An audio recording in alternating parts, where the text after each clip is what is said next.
Voilà, vous avez donc constaté pratiquement que le décor est planté ici. Tous les leaders politiques sont dans la salle. La négociation a été intense. À un certain moment, on a même pensé peut-être que ça sera tout simplement constipé.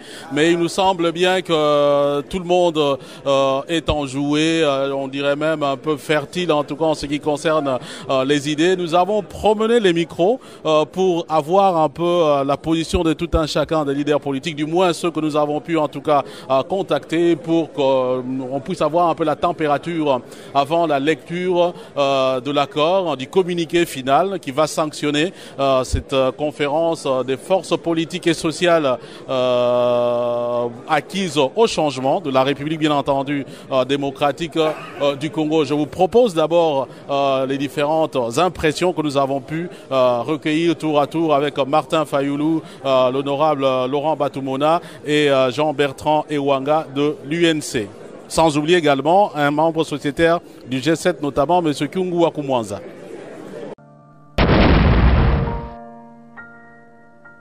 Nous qui avons suivi la situation de l'extérieur, il nous semble bien que l'accouchement aura été très très douloureux.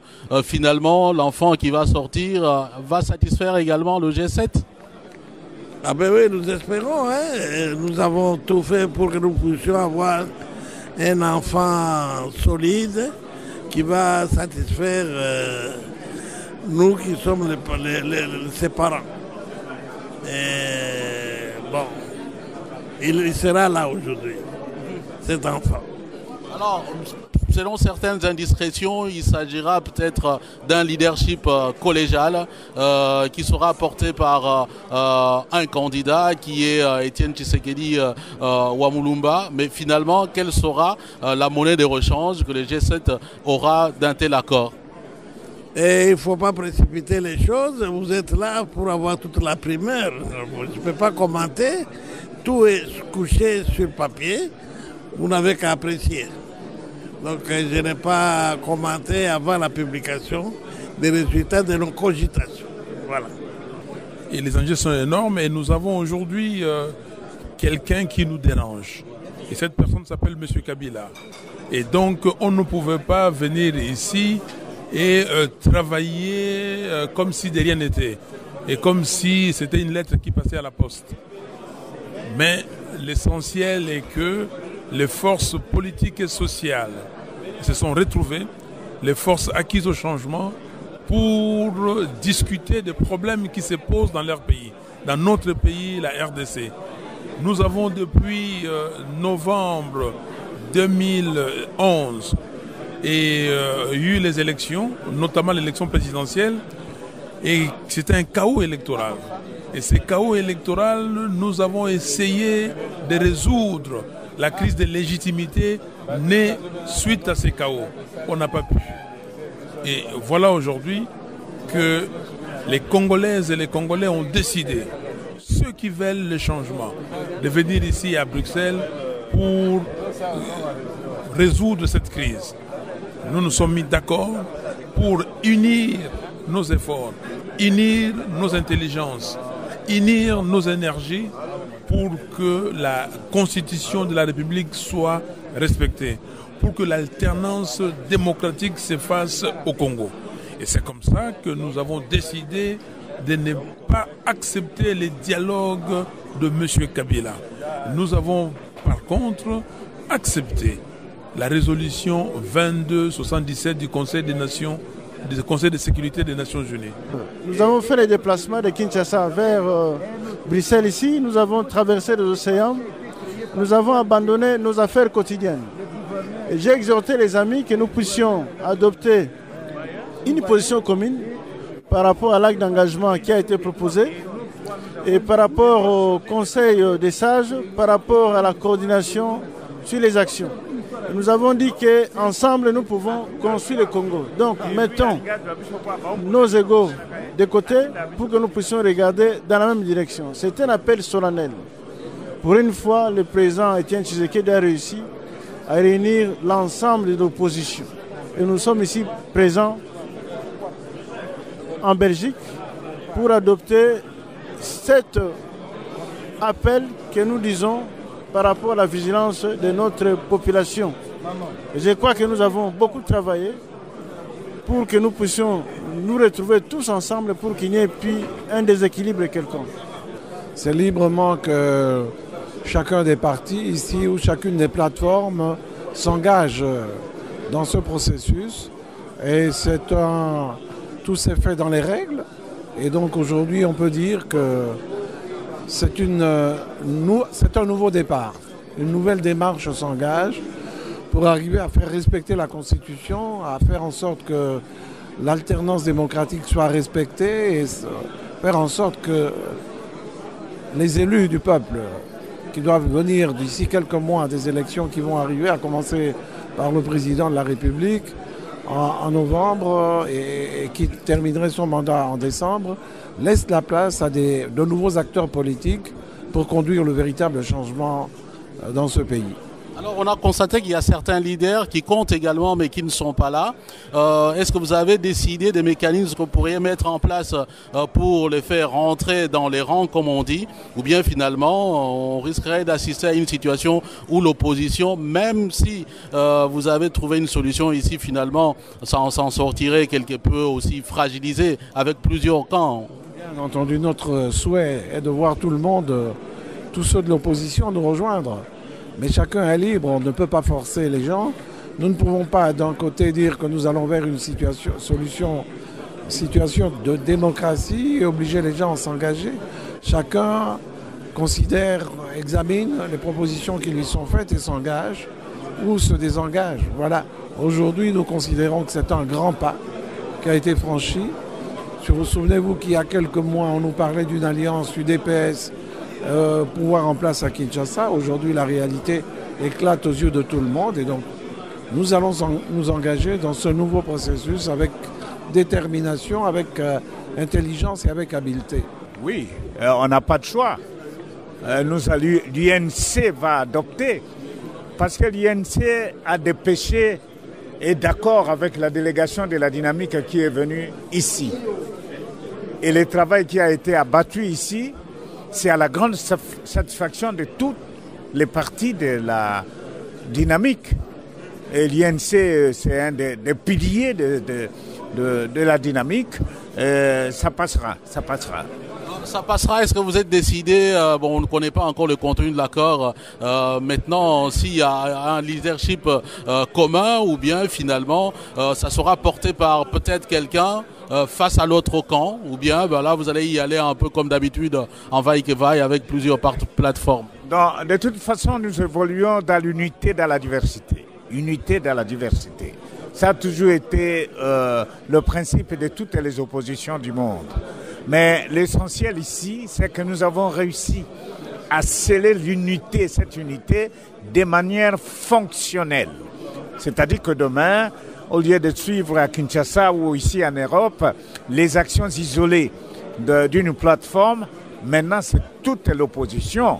Et nous avons reconnu à la personne de Etienne Tshisekedi comme étant le président, la figure emblématique de cette opposition qui est assistée par un collège de sages. Naturellement, si nous sommes réunis dans cette salle, s'il y a eu la conférence de Genval, c'est parce qu'il y a eu un homme qui, interpellé par la souffrance du peuple, le chaos qui se profile à l'horizon, a pris l'initiative de nous faire venir nos forces politiques et sociales qui sont au changement. Et donc, c'est cet homme-là qui va être à la tête du regroupement de ceux qui, dans l'opposition, postulent, combattent pour l'alternance au pouvoir dans notre pays et l'instauration d'un véritable état de droit. Alors, des points de vue globaux, il semble bien que c'est un leadership collégial sous la direction d'Etienne Tshisekedi.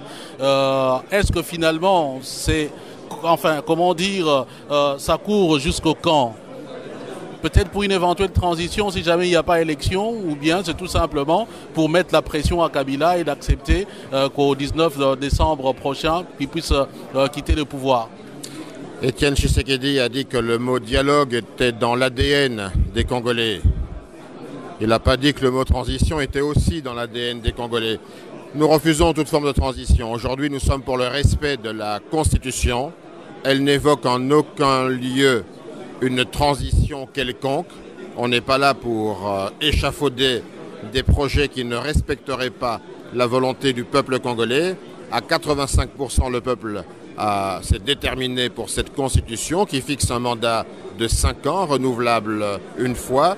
Donc à partir de là, nous sommes tous ensemble, effectivement, non pas dans la collégialité, parce que nous avons ensemble dressé les convergences. Nous allons maintenant rendre l'action plus efficace à travers, effectivement, des liens plus étroits, un mécanisme qui permet aux uns et aux autres, dans le respect des libertés, de l'indépendance, de l'autonomie, eh bien, d'accomplir des actions conjointes pour renverser la dictature. Mais pendant que vous signez cet accord ici, Corneille Nangaa estime que techniquement, même avec l'ancien fichier ou le nouveau fichier, l'élection ne pourra être organisée dans les délais constitutionnels. Alors, vous êtes presque devant un fait accompli. Qu'allez-vous faire? Corneille Nangaa est le faux-né de Joseph Kabila. Ça veut dire que nous ne croyons en rien à ce que M. Nangaa peut annoncer à la nation. Il n'est là que pour donner la voix et un visage à Joseph Kabila qui ne veut pas organiser les élections. Ces élections peuvent être organisées. Les experts de la communauté internationale, de l'OIF, des Nations Unies, de l'Union européenne ont statué qu'on peut organiser des élections. La volonté politique, maintenant, nous l'avons affichée ici au niveau de l'opposition et nous ferons pression pour que cette volonté, eh bien, elle soit également manifestée du côté de la majorité.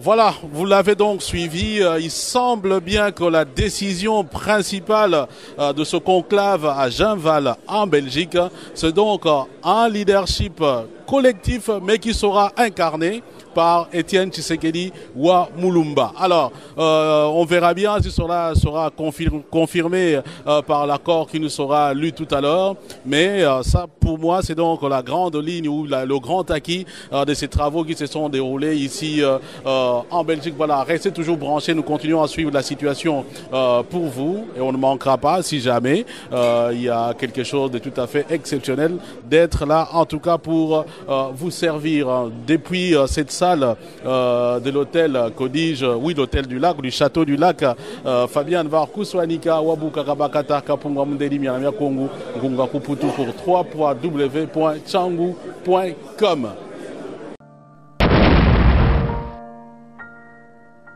Proposé.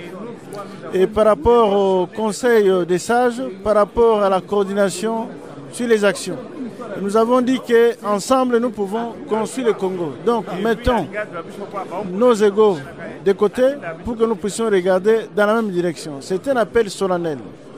Pour une fois, le président Étienne Tshisekedi a réussi à réunir l'ensemble de l'opposition. Et nous sommes ici présents en Belgique pour adopter cet appel que nous disons par rapport à la vigilance de notre population. Et je crois que nous avons beaucoup travaillé pour que nous puissions nous retrouver tous ensemble pour qu'il n'y ait plus un déséquilibre quelconque. C'est librement que chacun des partis ici ou chacune des plateformes s'engage dans ce processus. Et tout s'est fait dans les règles. Et donc aujourd'hui, on peut dire que c'est un nouveau départ.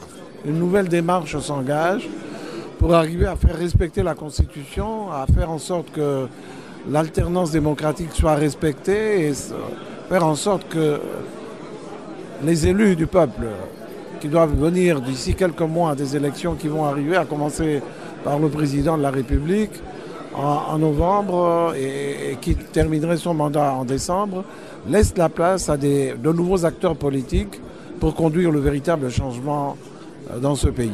Alors on a constaté qu'il y a certains leaders qui comptent également mais qui ne sont pas là.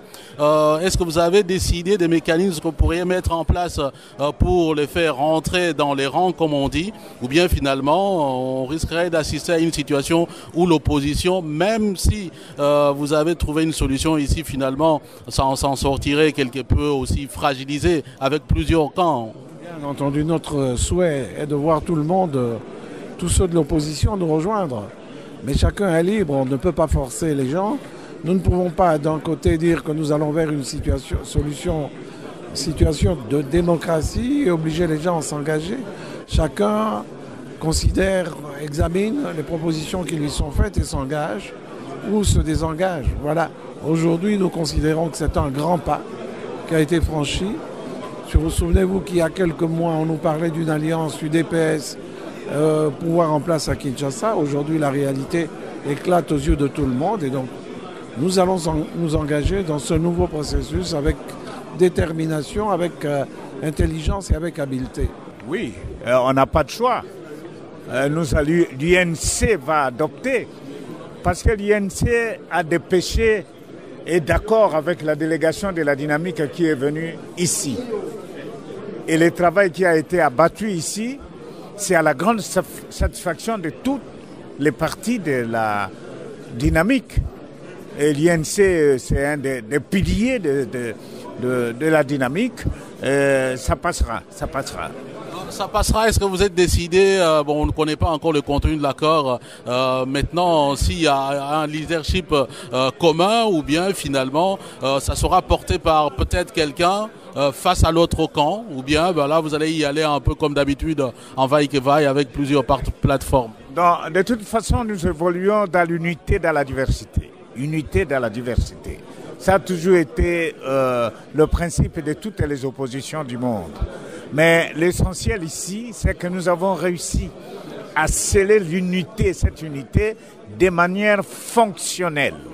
C'est-à-dire que demain, au lieu de suivre à Kinshasa ou ici en Europe, les actions isolées d'une plateforme, maintenant c'est toute l'opposition.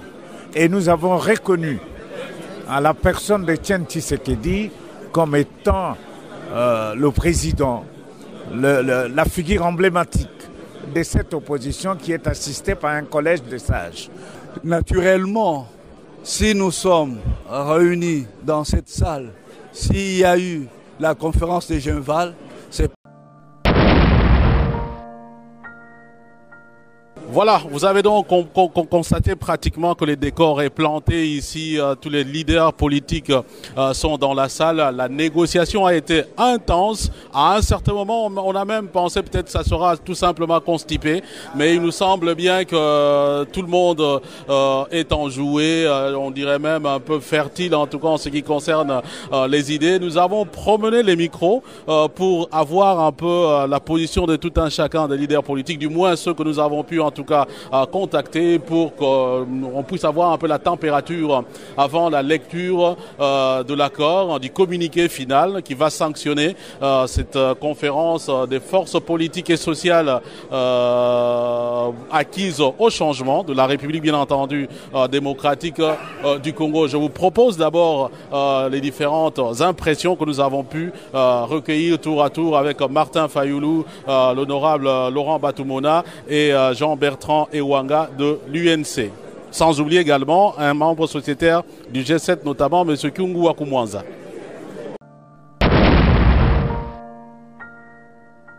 Nous qui avons suivi la situation de l'extérieur, il me semble bien que l'accouchement aura été très très douloureux. Finalement, l'enfant qui va sortir va satisfaire également le G7 ? Ah ben oui, nous espérons. Hein. Nous avons tout fait pour que nous puissions avoir un enfant solide qui va satisfaire nous qui sommes ses parents. Et bon, il sera là aujourd'hui, cet enfant. Alors, selon certaines indiscrétions, il s'agira peut-être d'un leadership collégial qui sera porté par un candidat qui est Etienne Tshisekedi Wamulumba. Mais finalement, quelle sera la monnaie de rechange que le G7 aura d'un tel accord?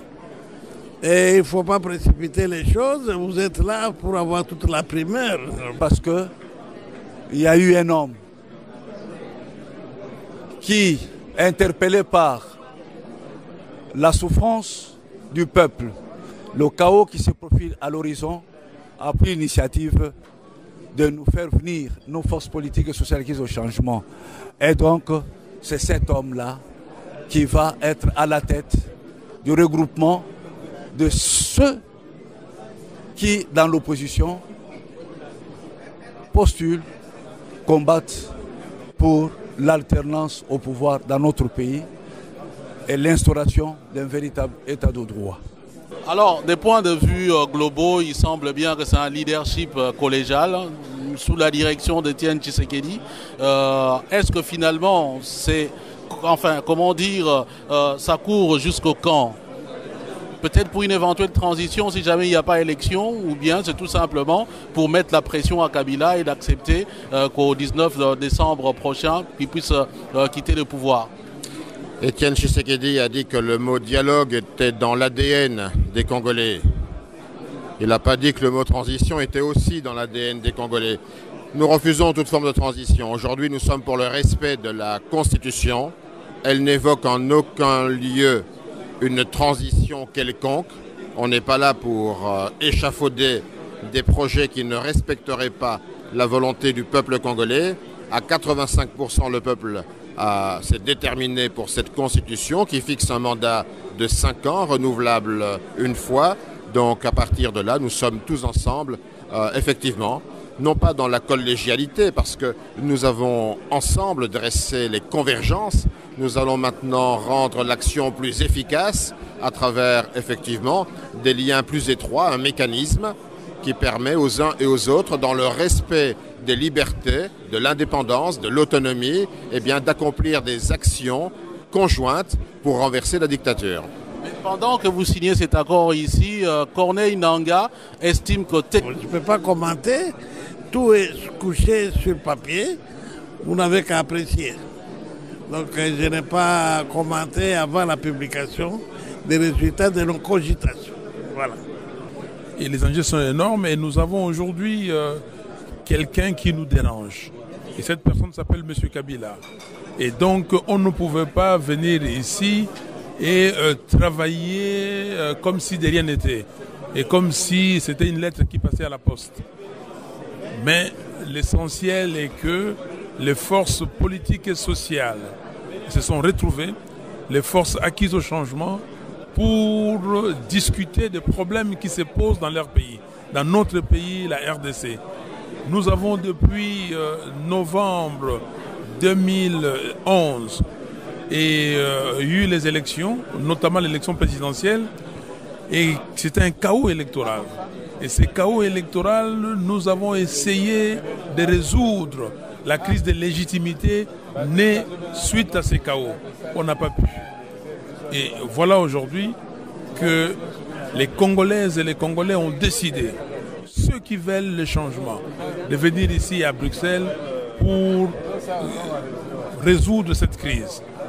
Nous nous sommes mis d'accord pour unir nos efforts, unir nos intelligences, unir nos énergies pour que la Constitution de la République soit respectée, pour que l'alternance démocratique se fasse au Congo. Et c'est comme ça que nous avons décidé de ne pas accepter les dialogues de M. Kabila. Nous avons par contre accepté la résolution 2277 du Conseil des Nations, du Conseil de sécurité des Nations Unies. Nous avons fait les déplacements de Kinshasa vers Bruxelles ici. Nous avons traversé les océans.